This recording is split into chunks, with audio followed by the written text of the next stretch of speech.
April attempt के लिए सब मेहनत करेंगे अब, बिकॉज जिनका भी जनवरी अटेम्प्ट खराब हुआ है उनको ये समझ में आएगा कि अब लास्ट अटेम्प्ट बचा है, तो पूरी मेहनत करेंगे। तो अगर आपको उनसे अलग स्टैंड आउट करना है, उनसे अच्छा रिजल्ट चाहिए आपको, तो आपको यार अपनी मेहनत एक्स्ट्रा डालनी पड़ेगी। ये लाइफ है एंड इसमें छोटी चीज़ें होती रहती हैं, तो just relax and focus on what is coming next. ये मत सोचना कि 2 महीने बहुत ज़्यादा टाइम होता है, बिकॉज 2 महीने बहुत कम टाइम होता है प्रिपेयर करने के लिए अच्छे से।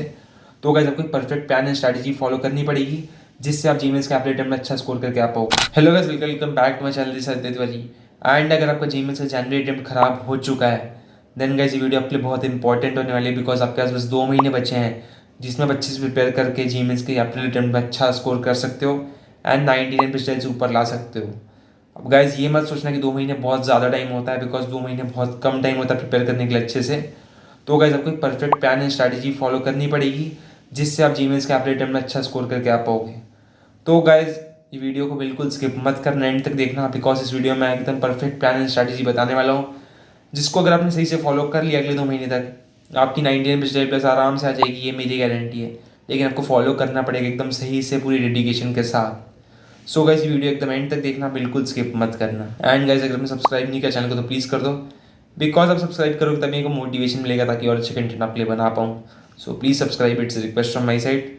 एंड गाइज यस, बिना लेट किए स्टार्ट करते हैं। सो गाइस एक इंपॉर्टेंट बात कि यार इस वीडियो में मैंने स्टूडेंट्स को 2 कैटेगरी में डिवाइड करा है। सबसे पहली कैटेगरी ये है कि यार जिनका पेपर इसलिए ख़राब हुआ बिकॉज उनका सिलेबस बहुत कम कवर हुआ था। बहुत कम से मतलब लेस देन 50% ऑफ सिलेबस उनका कवर हुआ था बस। तो गाइज ये पहली कैटेगरी है।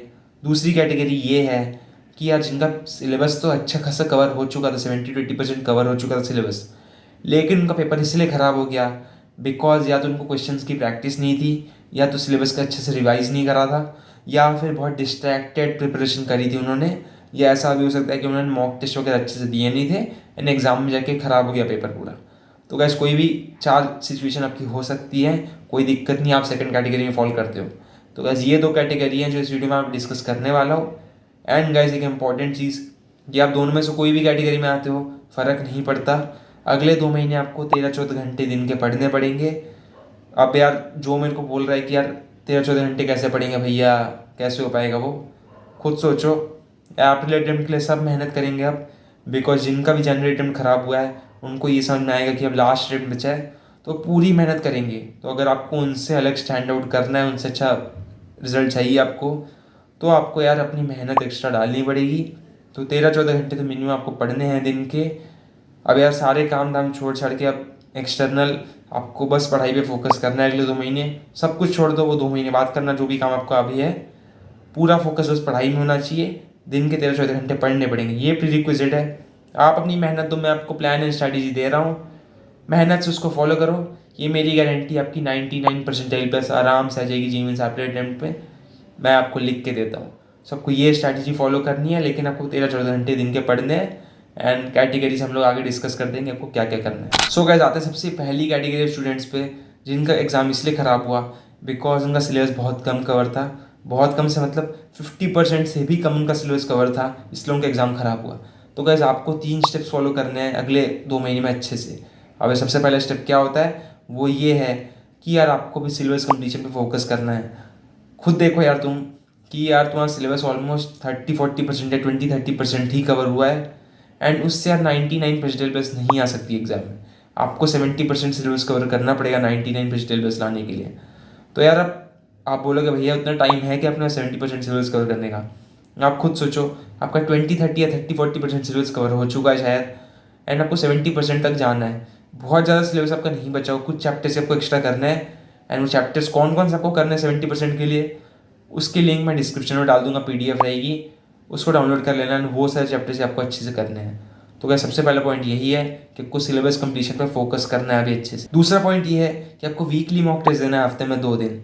2 दिन कौन से चूज़ करना है आपको, वेडनेसडे एंड संडे 2 दिन चूज़ कर लो, बिकॉज उनमें गैप अच्छा रहता है, पढ़ाई में कोई डिस्टर्बेंस नहीं होगी, मॉक टेस्ट आप अच्छे से दे पाओगे। अब मॉक टेस्ट देना इंपॉर्टेंट क्यों है, बिकॉज एग्जाम का टेम्परामेंट बिल्ड करना बहुत इंपॉर्टेंट है। आप चाहे जितना रिवीजन कर लो, जितने क्वेश्चन प्रैक्टिस कर लो, जितना सिलेबस कवर कर लो, जब तक एग्ज़ाम देने की आदत नहीं होगी आपको, एग्ज़ाम में अच्छे मार्क्स नहीं आएंगे। लिख के ले लो मेरे से। तो आपको एग्ज़ाम देना बहुत इंपॉर्टेंट है। एग्ज़ाम के एनवायरनमेंट में कैसे आपको बिहेव करना है, कैसे आपको क्वेश्चन सॉल्व करने हैं, वो चीज़ आपको ध्यान में रखना बहुत इंपॉर्टेंट होता है एंड वो प्रैक्टिस से ही आती है। इसलिए मॉक टेस्ट आपको हफ्ते में 2 दिन देने हैं। 2 महीने आपके पास बचे हैं, इसलिए ज़्यादा मॉक टेस्ट दे नहीं पाओगे, इसलिए हफ्ते में 2 मॉक टेस्ट आपको देना बहुत ज़रूरी है। अब मॉक टेस्ट देने कैसे हैं, ऐसा नहीं कि यार बहुत लोग ऐसा करते हैं कि यार वो जिस प्लेटफॉर्म पर मॉक टेस्ट दे रहे हैं उसमें स्कोर अपना देख लेते हैं मॉक टेस्ट के बाद एंड प्लेटफॉर्म फिर बंद कर देते हैं। वो नहीं करना, आपको प्रॉपर एनालिसिस के साथ मॉक टेस्ट देना है। एनालिसिस कैसे करनी है मैं बताता हूँ। आपको मॉक टेस्ट देने का स्कोर देखना है, उसके देखना आपने गलतियाँ कहाँ करी, वो गलतियाँ क्यों करी आपने, शायद आपको कॉन्सेप्ट ना आता हो या फिर आप वो कॉन्सेप्ट भूल चुके होंगे। तो जो भी केस आपके साथ, वो कॉन्सेप्ट को पढ़ो या रिवाइज करो, उसके बाद वापस क्वेश्चन को अटेम्प्ट करो। हो जाए क्वेश्चन तो ठीक है, नहीं हो तो सॉल्यूशन देखो, दिमाग में बैठाओ, सॉल्यूशन समझो कैसे करा हो सॉल्यूशन में अप्रोच उस क्वेश्चन को, फिर दिमाग में बैठा लो एंड देन उसके आपके दिमाग में वो क्वेश्चन पूरा बैठ जाएगा गाइज। अगले एग्जाम में जो भी उस टाइप का क्वेश्चन आएगा ना, आप आराम से कर लोगे, आपको अप्रोच पूरी आती होगी। नहीं तो यार फिर वो क्वेश्चन आप देखोगे, अगली बार कोई मॉक टेस्ट में वापस आया क्वेश्चन फिर आपसे गलत होगा, उसका कोई फ़ायदा नहीं, आप इंप्रूवमेंट होगा ही नहीं आपके मार्क्स में। तो आपको प्रॉपर एनालिसिस का मॉक टेस्ट देना है, उससे आप देखोगे आपके हर मॉक टेस्ट में मार्क्स कंसिस्टेंटली इंक्रीज होंगे एंड आप अच्छा परफॉर्म करोगे, आपको कॉन्फिडेंस, एक पॉजिटिव कॉन्फिडेंस और आएगा आपके साथ। तो यार ये चीज़ बहुत इंपॉर्टेंट है कि आपको वीकली मॉक टेस्ट देने हैं, हफ्ते में 2 दिन। तो ये रहा आपका सेकंड पॉइंट। तीसरा स्टेप ये है कि आपको अभी जितने क्वेश्चन हो सके उतने प्रैक्टिस करने हैं गाइज। अब ये चीज़ सबसे इंपॉर्टेंट है तीनों स्टेप्स में, बिकॉज गाइज क्वेश्चन प्रैक्टिस के बिना कोई फ़ायदा नहीं होने वाला आपको एग्जाम में। बिकॉज अब एग्जाम में जाओगे, क्वेश्चन अगर आपने प्रैक्टिस सही से नहीं करे हैं ना, तो आप क्वेश्चन सोचते ही रह जाओगे कैसे अप्रोच करना है, उसमें बहुत टाइम वेस्ट करोगे एंड एंड में आप पेपर कंप्लीट नहीं कर पाओगे, मार्क्स बहुत खराब आएंगे। तो प्रैक्टिस करना बहुत इंपॉर्टेंट है। अब भैया प्रैक्टिस कहाँ से करना है गाइज, आपको 2022 से 2024 का भी जनवरी का अटेम्प्ट हुआ, उसके क्वेश्चन आपको मिल जाएंगे। वो पूरा 2 साल का पूरा पेपर अच्छे से अटेम्प्ट करो, क्वेश्चन अच्छे से देखो। अब क्वेश्चन रटना नहीं है यार, ये नहीं कि आपने रट लिया कोई सोल्यूशन समझ में नहीं आ रहा है, उससे कोई फ़ायदा नहीं होने वाला यार। अभी रट लोगे, एग्जाम में जाके सेम डे का क्वेश्चन आ गया, डेटा चेंज कर दिया, आप कर नहीं पाओगे उसको। तो यार आपको समझ समझ कर क्वेश्चन करना है, ज़्यादा क्वेश्चन नहीं है लेकिन आपको उसको अच्छे से करोगे ना तो दिमाग में अप्रोचेज वगैरह बैठ जाएंगी। एग्जाम में जब सेम टाइप का क्वेश्चन आएगा या सेम अप्रोच वाला क्वेश्चन आएगा ना, आप जल्दी से करके आगे बढ़ोगे, उससे आपका टाइम बचेगा, मार्क्स पॉजिटिव ऐड होंगे। तो गाइज ये चीज़ इंपॉर्टेंट है कि प्रैक्टिस अभी अच्छे से करनी है, बहुत इंपॉर्टेंट है। तीनों स्टेप्स में सबसे ज़्यादा इंपॉर्टेंट स्टेप है।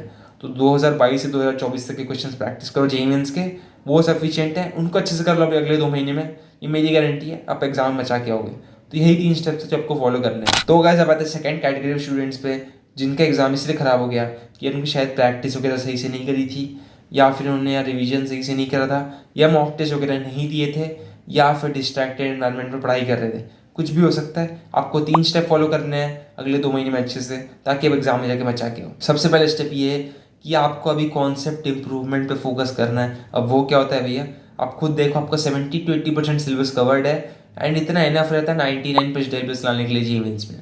आपके पास जितना सिलेबस आपका कवर्ड है उसको थोड़ी फाइनल पॉलिश देनी है। वो कैसे होगी, आपको कॉन्सेप्ट इंप्रूवमेंट करना है अपना। कॉन्सेप्ट इंप्रूवमेंट क्या होता है भैया, आपको जो जो टॉपिक्स आते हैं उसको आप ट्राई करो फाइनल पॉलिश देने का एक। वो कैसे होगा, उसको स्ट्रेंथन करो, यूट्यूब पे जाके वीडियोस देखो जो आपको टॉपिक्स वीक लगते हैं आपके, एंड उससे आके उसको स्ट्रेंथन करो, उससे आपकी कॉन्सेप्ट इंप्रूवमेंट ऑटोमेटिकली हो जाएंगी, क्वेश्चन गलत होने के चांसेस कम हो जाएंगे उस टॉपिक से।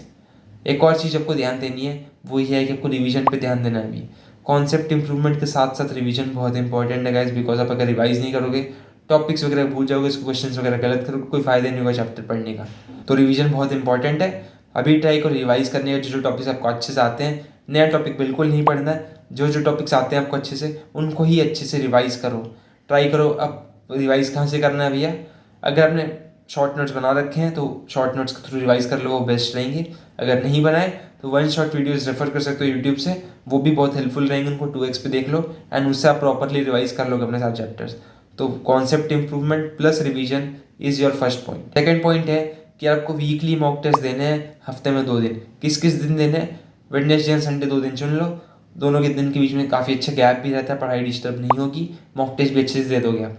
अब मॉक टेस्ट देना इंपॉर्टेंट क्यों है भैया, मॉक टेस्ट देना इंपॉर्टेंट इसलिए गाइस क्योंकि यार एग्जाम को टेम्परामेंट बिल्ड करना बहुत इंपॉर्टेंट है, उसके बिना कोई फायदा नहीं होगा। अब जितने भी प्रैक्टिस कर लो, जितने भी क्वेश्चन वगैरह देख लो यार, रिवाइज कितना भी कर लो, सिलेबस कितना भी कवर कर लो, एग्जाम देने की आदत नहीं होगी ना, एग्जाम में जाकर परफॉर्मेंस खराब ही करके आओगे आप। तो एग्जाम का टेम्परामेंट बिल्ड करना बहुत इंपॉर्टेंट है, उसके एनवायरनमेंट में कैसे क्वेश्चन सॉल्व करते हैं, कैसे बिहेव करते हैं, वो देखना बहुत इंपॉर्टेंट है और वो प्रैक्टिस से ही आएगा। तो आपको वीकली मॉक टेस्ट देने हैं, हफ्ते में 2 दिन, वेडनेसडे एंड संडे, एंड उनको प्रॉपरली एनालाइज करना है। ये नहीं कि यार जिस प्लेटफॉर्म पे टेस्ट दिया स्कोर वगैरह देख के बंद कर दिया प्लेटफॉर्म, नहीं, आपको प्रॉपरली एनालाइज करना है। वो कैसे, आपको देखना है आपकी स्कोर क्या है, उसका देखना आपको मार्क्स कि कहाँ कहाँ कटे, कौन से क्वेश्चन आपके गलत हुए। हो सकता है आपको वो क्वेश्चन का कॉन्सेप्ट ना आता हो या फिर आपको कॉन्सेप्ट भूल गए हो। दोनों ही केस में जो भी आपको करना है, या तो कॉन्सेप्ट को रिवाइज करना है, फिर नया पढ़ना है वो कॉन्सेप्ट, जो भी है वो करो। उसके बाद क्वेश्चन वापस अटेम्प्ट करो। अगर क्वेश्चन हो गया तो बहुत अच्छा, नहीं हुआ तो सॉल्यूशन देखो, समझो सॉल्यूशन को दिमाग में बैठाओ, देखो किस अप्रोच से वो सॉल्यूशन को देखा यार उन्होंने, फिर वो अप्रोच दिमाग में बैठा लो। उससे क्या होगा, नेक्स्ट किसी मॉक टेस्ट में आपको सेम टाइप क्वेश्चन आएगा ना आपके, आप वो क्वेश्चन आराम से कर लोगे, अप्रोच आपको आती होगी, आपको टाइम बिल्कुल नहीं लगेगा। नहीं तो यार क्या होगा ना, आप बस क्वेश्चन का सॉल्यूशन रट लोगे, उससे कोई फायदा नहीं होगा। अगले मॉक टेस्ट में वैल्यू वगैरह चेंज करके आ जाएगी, आप क्वेश्चन कर नहीं पाओगे, एंड उससे क्या होगा, इंप्रूवमेंट होगी ही नहीं किसी मॉक टेस्ट में, मार्क्स बढ़ेंगे नहीं एंड डीमोटिवेशन होगा। तो यार सॉल्यूशन का अप्रोच समझना बहुत इंपॉर्टेंट है। सॉल्यूशन समझ समझ के देखने हैं सारे, गलतियाँ अपनी पकड़नी है, इंप्रूवमेंट करना है कॉन्सेप्ट में। इससे क्या होगा, हर मॉक टेस्ट में मार्क्स आपके इंप्रूव होंगे, मोटिवेशन मिलेगा एंड सेल्फ कॉन्फिडेंस आपका बढ़ेगा। उससे आप एग्जाम में ऑटोमेटिकली अच्छा करके आओगे। तो ये चीज़ आपको दिमाग में रखनी है। वीकली मॉक टेस्ट देना है हफ्ते में 2 दिन, एंड ये आपका सेकंड पॉइंट है। तीसरा पॉइंट है guys question practice. Guys question practice बहुत इंपॉर्टेंट चीज़ है। अगर आप क्वेश्चन प्रैक्टिस नहीं करोगे ना, तो एग्जाम में जाके आपको क्वेश्चन सॉल्व करने में बहुत ज़्यादा टाइम लगेगा। उससे यार ऑटोमेटिकली आपका पेपर खत्म नहीं हो पाएगा टाइम पे, एंड आपके मार्क्स बहुत ख़राब आएंगे। तो ये गलती अपने को बिल्कुल नहीं करनी है। जितने क्वेश्चन हो सके उतने प्रैक्टिस करो अभी, बहुत इंपॉर्टेंट चीज़ है गाइस। एंड तीनों स्टेप में सबसे ज़्यादा इंपॉर्टेंट स्टेप यही है। क्वेश्चन कहाँ से प्रैक्टिस करना है भैया, 2022 से 2024 के भी जनवरी अटेम्प्ट के जो भी आपके क्वेश्चन रहेंगे सारे क्वेश्चन प्रैक्टिस कर लो। एनफ है, सफिशिएंट है। क्वेश्चन रटने बिल्कुल नहीं है, समझ समझ के हर क्वेश्चन करना है। रटने से कोई फायदा नहीं होगा। एग्जाम में अगर वैल्यू चेंज करके सेम डे का क्वेश्चन आ गया, आप कर नहीं पाओगे, एंड उससे मतलब कोई मतलब ही नहीं है क्वेश्चन सॉल्व करने का वैसे तो इसलिए आपको क्वेश्चन समझ समझ के करना है। जिसका सॉल्यूशन समझ में ना आ रहा हो उसका सॉल्यूशन देखो, ट्राई करो खुद से करने का, वीडियो वगैरह से रेफर करो, ट्राई करो जैसे भी हो सके क्वेश्चन समझने का, सॉल्यूशन समझने का, उससे ही आपका फ़ायदा होगा। एंड एग्जाम में अगर सेम डे का क्वेश्चन आ गया तो आप चुटकी में सॉल्व कर लोगे, ज़्यादा टाइम आपको लगेगा नहीं, बिकॉज आपको अप्रोच आता होगा, आपने उस टाइप क्वेश्चन देखा होगा पहले। तो ये चीज़ आपको फ़ायदा करेगी। इसलिए 2022 से 2024 की जनवरी अटेम्प्ट का क्वेश्चन सॉल्व कर लो अच्छे से सारे, सफिशिएंट एंड एनफ है वो। एंड यही 3 स्टेप को फॉलो करना है। सबसे पहले स्टेप ये है, कॉन्सेप्ट इंप्रूवमेंट प्लस रिवीजन पे फोकस करना है। दूसरा स्टेप, आपको वीकली मॉक टेस्ट देने हैं हफ्ते में 2 दिन।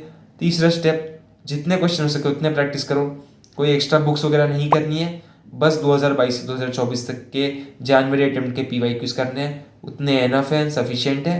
एंड ये 3 स्टेप अगर हमने अच्छे से फॉलो कर लिए अगले 2 महीने में, आप एग्जाम में जाके मचा के आओगे, ये मेरी गारंटी। तो गाइस यही कुछ पॉइंट्स आपको फॉलो करने हैं अच्छे से अगले 2 महीने में। गाइस एक चीज़ दिमाग में रखो, आपको डीमोटिवेट बिल्कुल नहीं होना ये सोच के कि यार मेरा जनवरी अटेम्प्ट अच्छा नहीं गया, मैं क्या करूँगा क्या करूँगी। गाइस इससे कोई फ़ायदा नहीं होने वाला। यार एक चीज़ सोचो खुद, ये लाइफ है एंड इसमें छोटी चीज़ें होती रहती हैं, तो just relax and focus on what is coming next. पुरानी चीज़ें सारी भूल जाओ, ना आगे जो आ रहा है उस पर फोकस करो, बस अपनी मेहनत पूरी दो, रिलैक्स रहो एंड पॉजिटिव थॉट्स बस रखो। मेरे ऐसे बहुत से दोस्त हैं जिनका पहला अटेम्प्ट बहुत ख़राब गया था, एंड लास्ट अटेम्प्ट में जाके उनका अच्छा स्कोर आया था JEE मेंस में, एंड वो आज वो IIT में है। तो यार आपको होप बिल्कुल नहीं खोना है, क्या पता आप लास्ट अटेम्प्ट में अच्छा स्कोर करके IIT आ पाओ। तो यार आपको होप बिल्कुल नहीं खोने का है, बस पॉजिटिव सोचो एंड देखना रिजल्ट कितना पॉजिटिव आता है। बस यार एक और चीज़ कि रिजल्ट आपके हाथ में बिल्कुल नहीं होता, तो रिजल्ट का बिल्कुल मत सोचो, अपनी मेहनत पे ध्यान दो, रिजल्ट वगैरह अपने आप आते हैं। एंड मैंने आपको पूरी प्लान स्ट्रैटेजी बता दी है, अपनी पूरी मेहनत दे दो इस प्लान के पीछे, लास्ट में रिजल्ट पॉजिटिव ही आएगा, ट्रस्ट मी। एंड आप एग्जाम में जाके मचा के आओगे। तो पॉजिटिव सोचना है, रिलैक्स रहना है, काम माइंड से पढ़ाई करनी है, नेगेटिव बिल्कुल मत सोचो, अपना मोटिवेशन ढूंढो एंड उसको दिमाग में रखो। ये सोचो कि मैंने यार ये जर्नी क्यों परस्यू करी थी JEE वाली, क्योंकि मेरे को IIT जाना था। तो ये चीज़ अगर आप दिमाग में रखोगे ना, तो आप बहुत अच्छा परफॉर्म करके आओगे, ट्रस्ट मी।